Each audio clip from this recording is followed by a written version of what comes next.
Aujourd'hui, nous allons examiner l'application Globe Observer. Vous pouvez obtenir l'application sur l'App Store ou sur Google Play. Voici à quoi ressemble l'icône. Même si nous pouvons examiner d'autres caractéristiques telles que les habitats des moustiques, la couverture terrestre et les arbres, aujourd'hui, nous allons nous intéresser en particulier aux nuages, c'est-à-dire l'identification des différents types de nuages et de la couverture nuageuse dans notre région afin de contribuer à certaines recherches menées par NASA.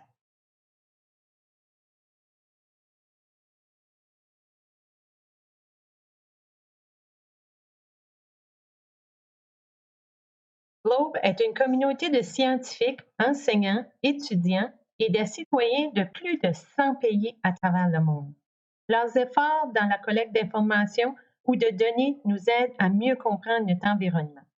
Et maintenant, nous avons besoin de votre aide pour collecter des données afin que nous puissions mieux comprendre les différents types de nuages et leurs effets sur le climat de notre Terre. À tout moment, plus de 70 de la Terre est couverte de nuages et ces nuages jouent un rôle très important en aidant à contrôler la température de la Terre. Par exemple, avez-vous déjà été dehors par une journée chaude et ensoleillée quand un nuage vous a fourni de l'ombre si bien voulue? Avez-vous remarqué une fraîcheur dans la température? C'est parce que ces nuages empêchent une partie de la chaleur du Soleil d'atteindre la surface de la Terre en reflétant cette énergie dans l'espace. Des nuages comme ceux-ci, qui aident à refroidir la température de la Terre, sont plus bas au sol et plus épais comme un nuage cumulus ou des nuages stratus. D'un autre côté, il y a des nuages qui aident à réchauffer la Terre. Les nuages minces sont hauts dans l'atmosphère et sont fabriqués de cristaux de glace. Ce type de nuages élevés laisse la plupart de l'énergie du Soleil passer à travers eux pour atteindre la surface de la Terre. Ces nuages aident également à absorber une partie de l'énergie de la Terre, l'empêchant de s'échapper dans l'espace. Même de petits changements dans les nuages, tels que la couverture nuageuse globale, le type de nuage ou l'emplacement ou la formation de nuages, peut avoir un impact sur le climat de la Terre. Pour que les scientifiques comprennent ces effets, nous avons besoin de données sur les nuages. La NASA a un certain nombre de satellites en orbite autour de la Terre qui recueillent des données sur les nuages et l'énergie de la Terre. Bien que ces satellites nous donnent une vue d'ensemble de ce qui se passe, ils ont parfois des problèmes avec les détails. De plus, nous avons besoin des données de votre point de vue, ici même sur Terre. Les satellites ne voient que le sommet des nuages alors que vous voyez le bas. En réunissant ces deux points de vue, nous obtenons des images plus complètes des nuages dans l'atmosphère. Je suis vraiment ravie que vous commenciez à collecter des données via le programme Globe. Lorsque vous utiliserez Globe Observer, vous aurez à répondre une série de questions qui vous guideront dans l'identification des nuages que vous observez actuellement dans votre région. Cependant, il peut être utile de se familiariser avec ce tableau d'identification des nuages avant de sortir et peut-être même de l'emporter avec vous lorsque vous êtes à l'extérieur pour faire votre observation. La première page de ce tableau d'identification traite donc de l'altitude de vos nuages, de la distance à laquelle ils se trouvent à la surface de la Terre. Elle traite des nuages de haute altitude et vous donne des images pour vous aider à les identifier correctement. Puis elle vous donne les nuages de moyenne altitude qui se trouvent généralement entre 2 et 6 km au-dessus de la surface de la Terre, ainsi que les nuages de basse altitude et les nuages généralement associés à la pluie et au tonnerre. La deuxième partie de ce tableau est pour l'observation. Parfois, vous aurez à identifier la couleur et la visibilité du ciel. Il y a même des images pour vous guider dans le processus. La couverture nuageuse et l'opacité des nuages sont deux autres points qui seront abordés. Encore une fois, des représentations visuelles seront proposées pour vous aider à faire une observation correcte.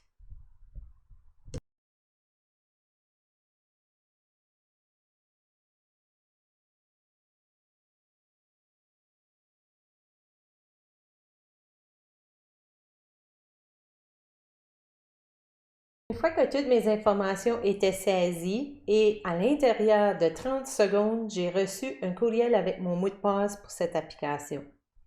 Si je n'aimerais pas mon mot de passe, je pourrais certainement le changer en allant sur www.globe.gov. Maintenant, je vais entrer mon mot de passe pour que nous puissions commencer à utiliser cette application. Lorsque vous vous connectez à l'application, vous êtes dirigé ici. En fait, elle vous informe que vos observations seront stockées dans votre téléphone ou votre tablette jusqu'à ce que vous cliquez sur « Envoyer ». Il est important de cliquer sur « Envoyer » si vous voulez partager avec des étudiants, des enseignants, NASA et des scientifiques du monde entier.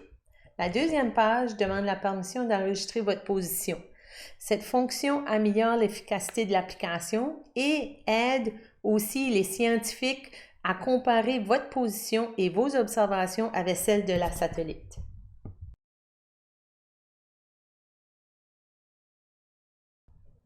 Voici quelques considérations relatives à la vie privée et à la sécurité. Prenez certainement le temps de les passer en revue avant de cliquer « Accepter ».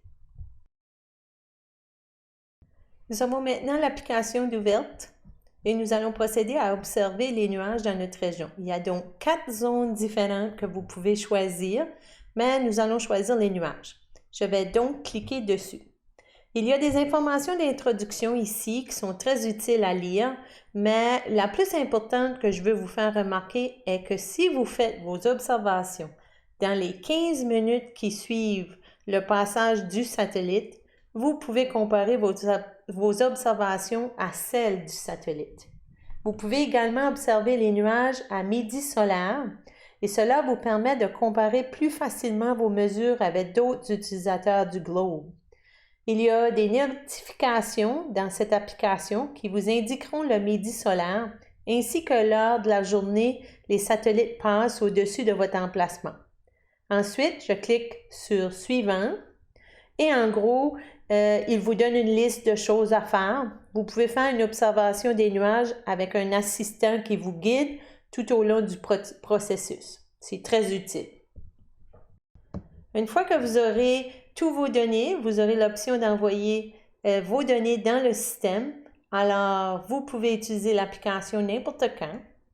Aussi, il y a un lien pour des diapositives qui servent de formation pour si tu veux un peu plus d'informations sur comment faire tes observations.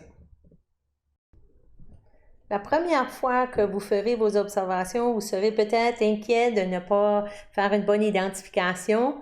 Ce qu'il faut retenir est que plus vous utilisez l'application, plus que vous deviendrez meilleur à partager vos observations sur les nuages et les types de couvertures nuageuses dans notre région.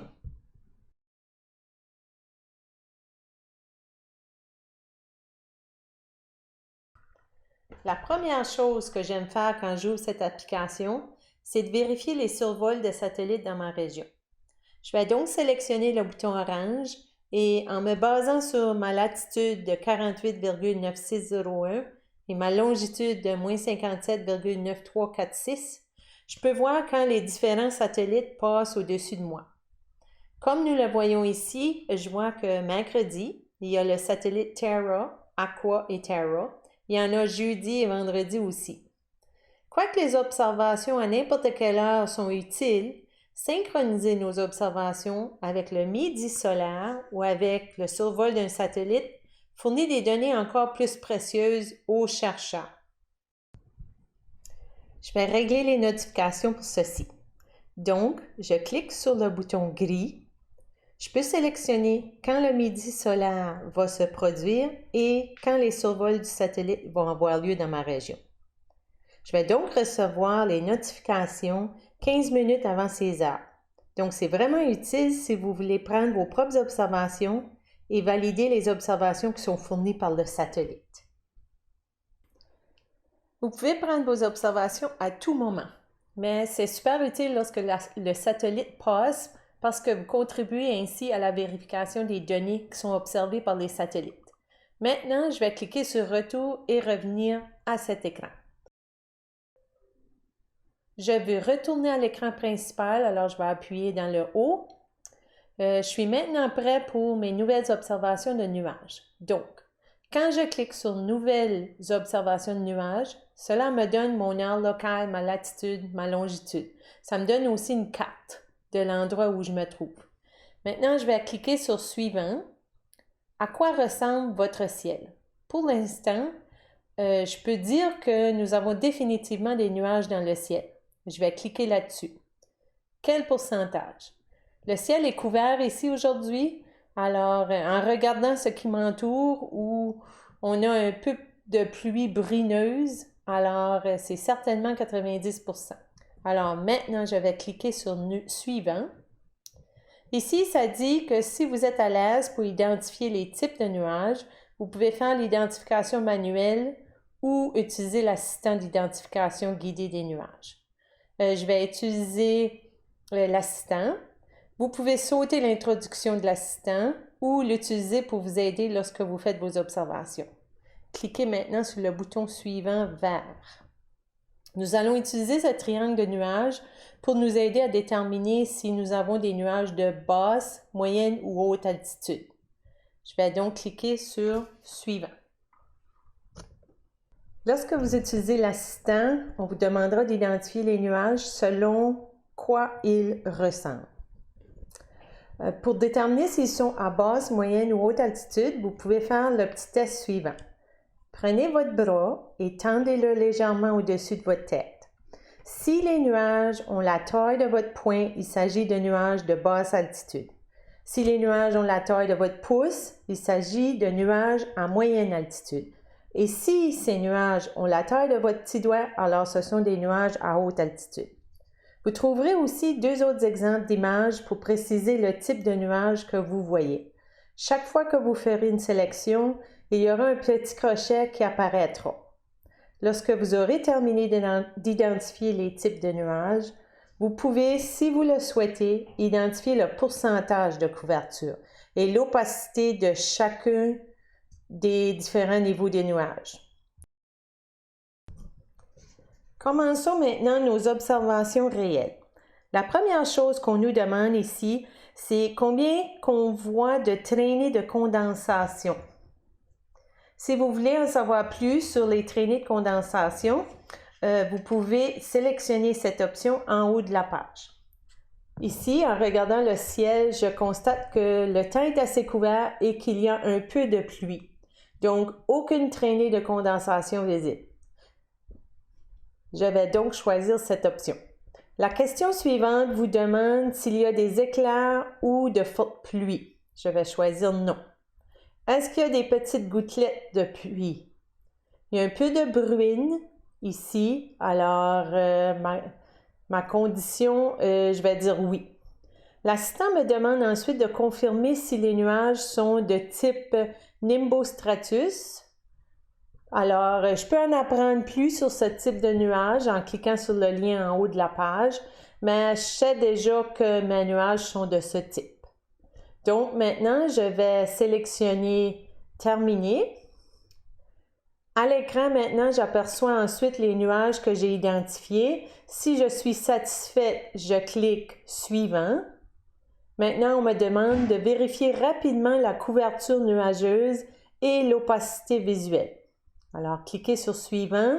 L'assistant me redemandera si je veux plus d'informations. Je n'ai pas besoin de compléter le reste à moins qu'il y aurait un astérix. Je vais donc laisser ça de côté et cliquer sur Continuer. Ici, on passe aux conditions de surface. Il faut choisir oui ou non pour chaque condition du terrain. Alors pour moi, un peu de neige, oui. L'eau stagnante, oui. De la boue, oui. Terre sèche, non. Arbre feuillu, non. Pluie, neige, oui. Ensuite, l'assistant demandera de prendre des photos de l'environnement pour ajouter à la collecte de données. Il suffit d'enligner chaque cercle avec celui du centre. Puis quand cela se produit, l'assistant prend une photo.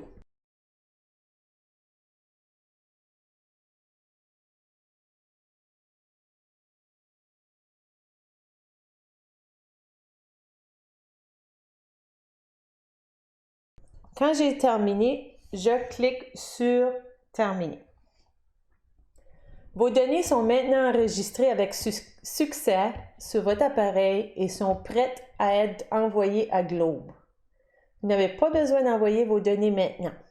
Vous pouvez attendre d'avoir du signal Wi-Fi ou le signal de téléphone mobile.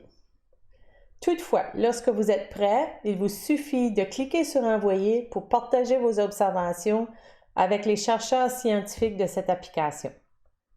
Lorsque vos données sont envoyées avec succès, vous recevez un petit message qui s'affiche à l'écran. En dernier, vous avez quelques options différentes, alors telles que visionner les données actuelles de la NASA. Vous pouvez aussi regarder les 3 autres volets de l'application.